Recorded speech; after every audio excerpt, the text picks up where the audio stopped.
Hi, this is Lynn Chase, and I'm making this video so that students who are always asking me about, well, what's this internship about? How do I get to be an intern?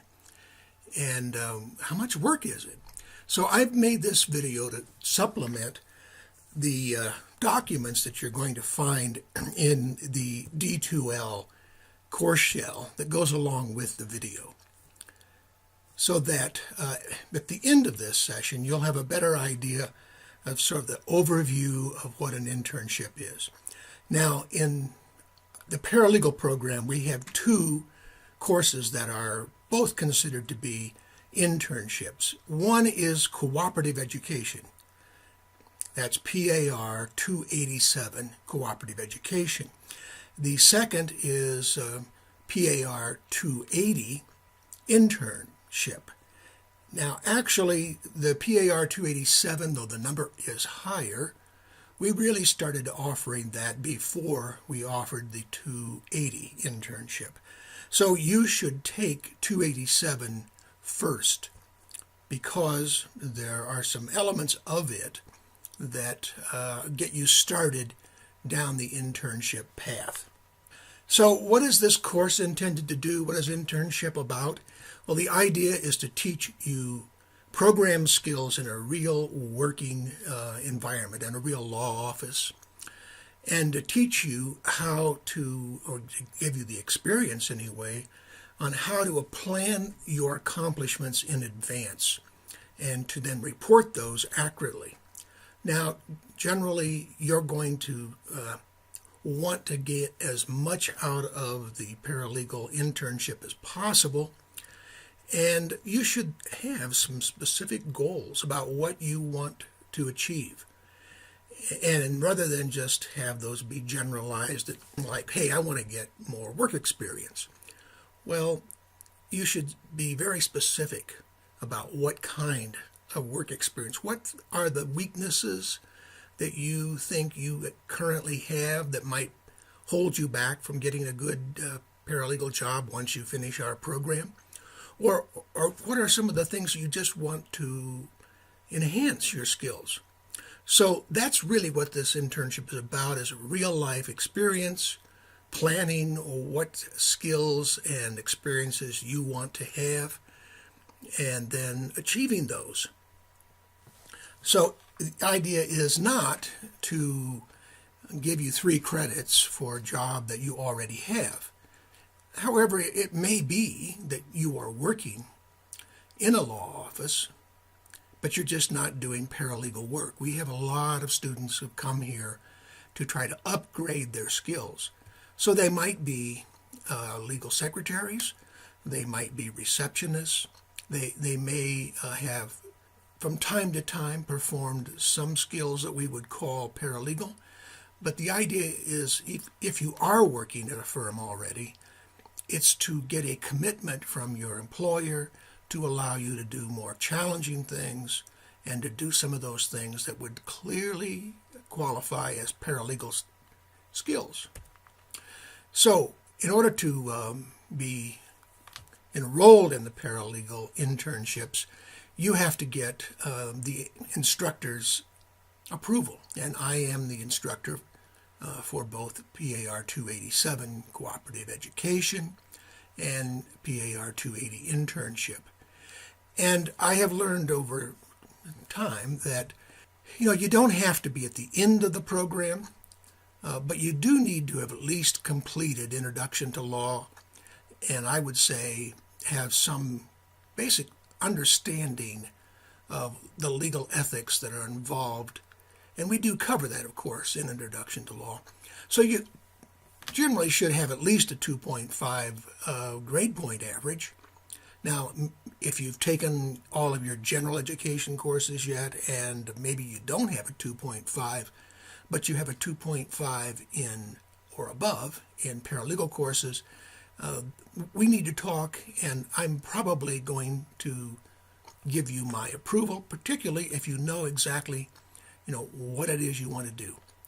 So, besides the 2.5 and my approval, you need to have internet access. I think that probably goes without saying. Any student that's taken a course from me, you know that we utilize the desire to learning management system for quizzes, assignments, discussions, all of those things that are, say, in Introduction to Law. There will be some elements of those in the internship courses.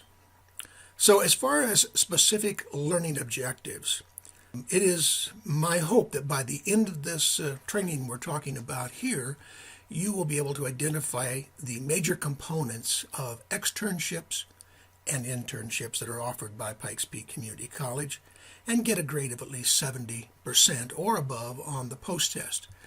Now, if you have already taken Introduction to Law from me, you know that I have been requiring externships for the last year and a half.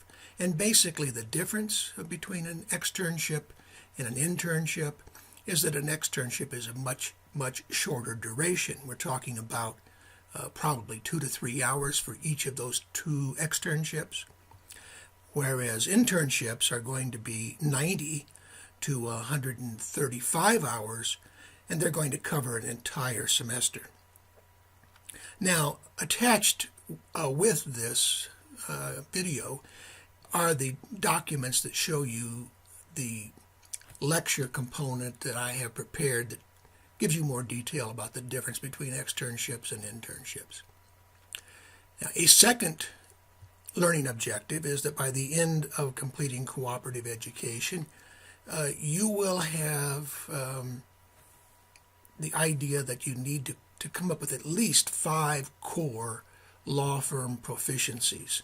Now, that's what I want you to do with the document that you're going to see that we call, your internship training goals. There's a form that you're going to see, and you need to, at the end of this training, identify at least 5. I think you could probably identify 20 or 30, and if you enroll in cooperative education or internship, I would expect you to come up with at least 10 to 15 goals that you hope to achieve as a part of your internship. The remaining learning objective here is by reviewing some of the documents that I've attached, that by the end of this training, you will be able to identify some key law firm competencies that you would develop during an internship. And these can be very individualized, specific to what you're looking to do, but generally they're going to fit under some categories here that we would say communication skills, problem solving and decision-making skills, teamwork, self-management, initiative, technical skills, the ability to get along with people, very important in a law office or any place, attendance, cooperation, dependability, professional appearance, the ability to follow instructions, and those are the things that you're going to see on some of the supplemental documents. But the idea is that by the end of this short training, you will have a better understanding of what some of those learning objectives and goals that you would hope to achieve by enrolling in either PAR 287 Cooperative Education or 280 Internship. So now, where do you find these internships? Well, there are about 900 attorneys practicing in El Paso County in the Colorado Springs legal community. About 300 of them are members of the El Paso County Bar Association. So there are lots of opportunities to find internships.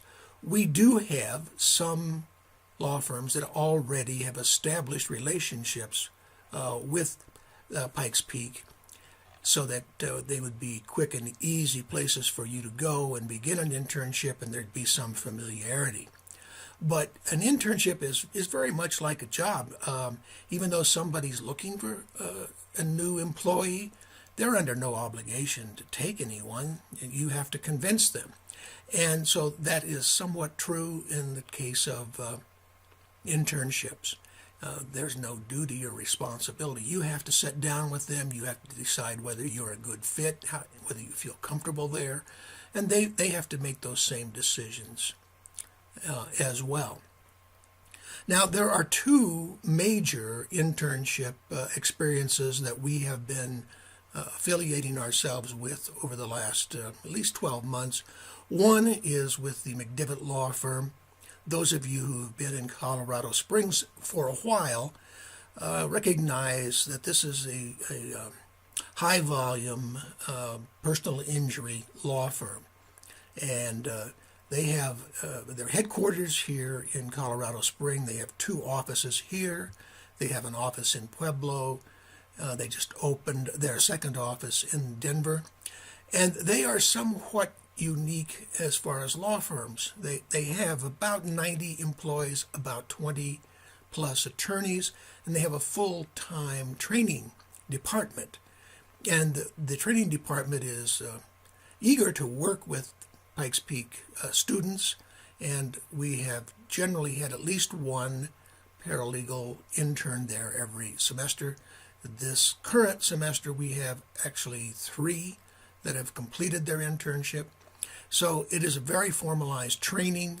Everybody that does this internship with McDivitt comes away with very positive reports, and very importantly, they come away with a letter of recommendation if they've done a good job from either of the McDivitts. Here you see the father and son, their photos here in the video.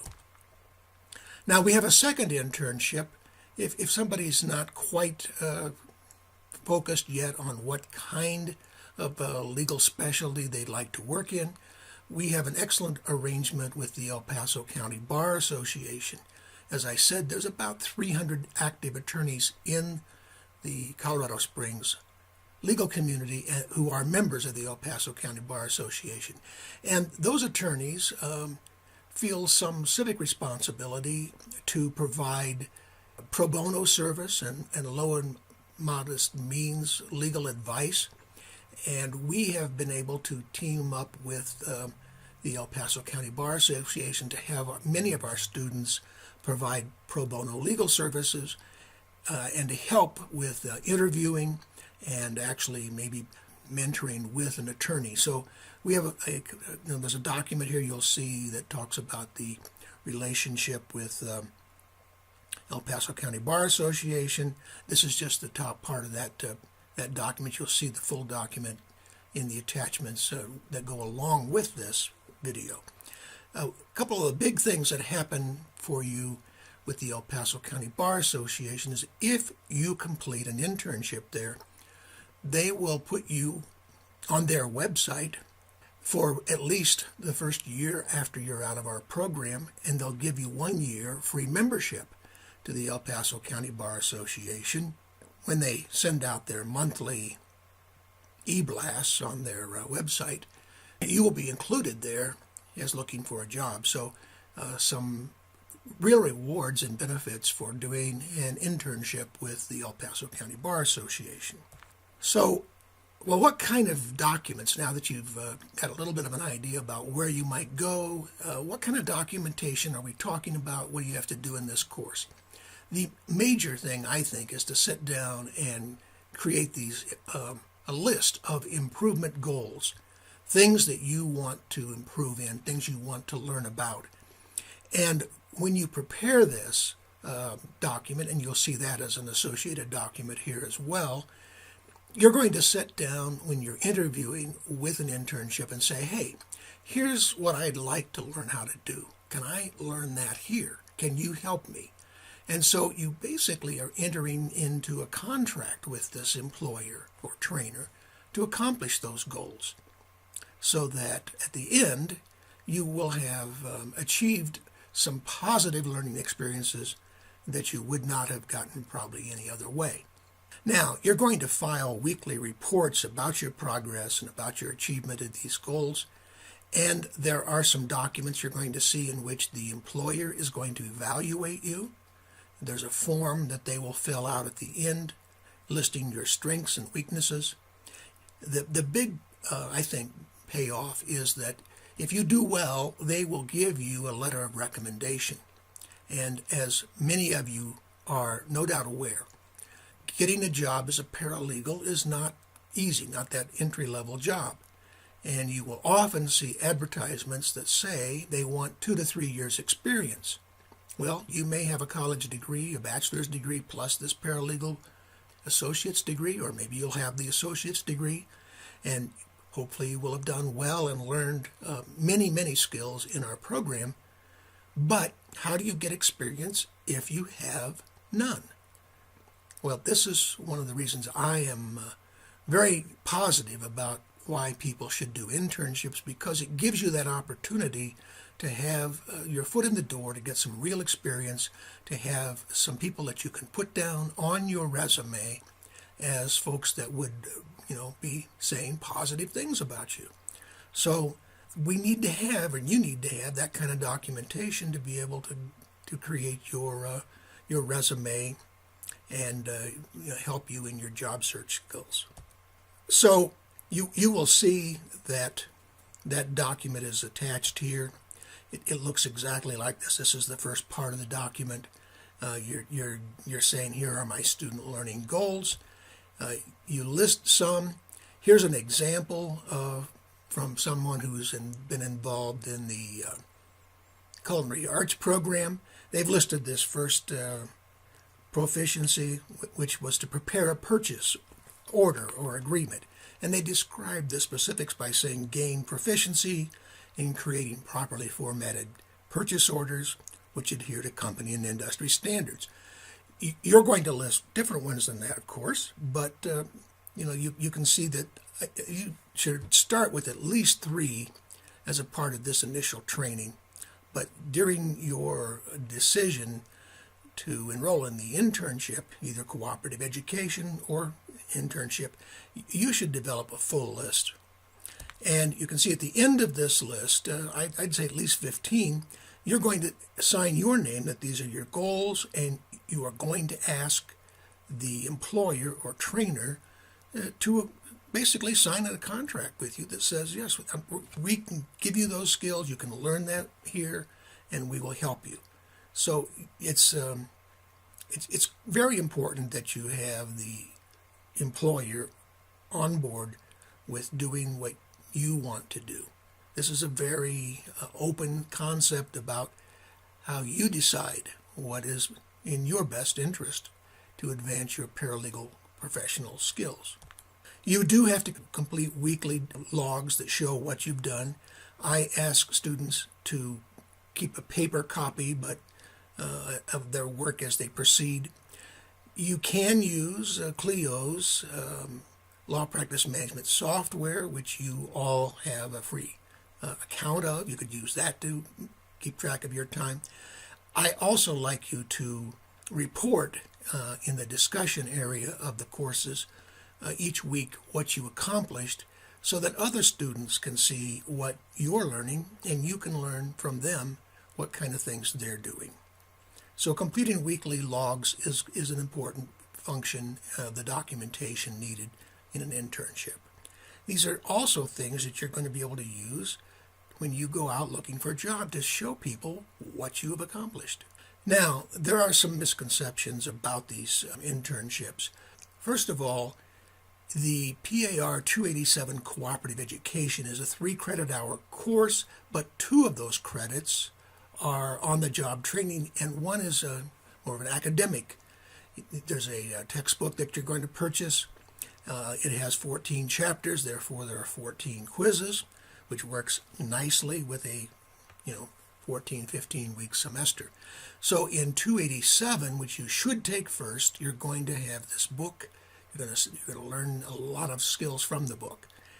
And that means you'll then have 2 credits, which are on-the-job training, and that's where we get this factor of you need 90 hours if you're going to complete PAR 287.